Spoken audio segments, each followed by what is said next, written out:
a uma só voz.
Ó Pai, vós sois santo e fonte de toda a santidade.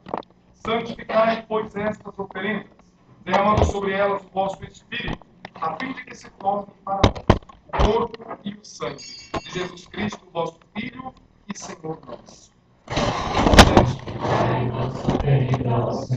Estando para ser entregue, abraçando livremente a paixão, Jesus tomou o pão, deu graças, o partiu, o deu aos seus discípulos, dizendo: tomai todos e comei.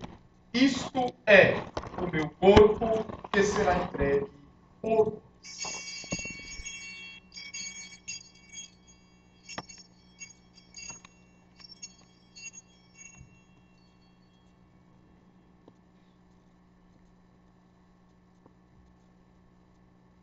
Do mesmo modo, ao fim da ceia, tomou o cálice com vinho em suas mãos.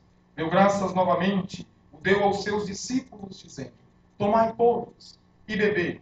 Este é o cálice do meu sangue, o sangue da nova e eterna aliança, será derramado por vós e por todos para a remissão dos pecados. Fazei isto em memória de mim.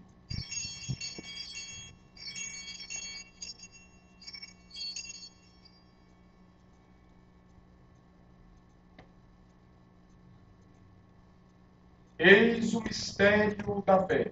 Anunciamos, Senhor, a vossa morte e proclamamos a vossa ressurreição.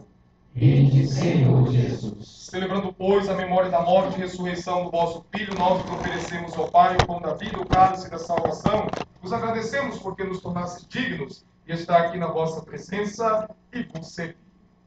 Recebei, ó Senhor, a nossa oferta. E nós vos suplicamos que, participando do corpo e sangue de Cristo, sejamos reunidos pelo Espírito Santo num só corpo. Fazei de nós um só corpo e um só Espírito.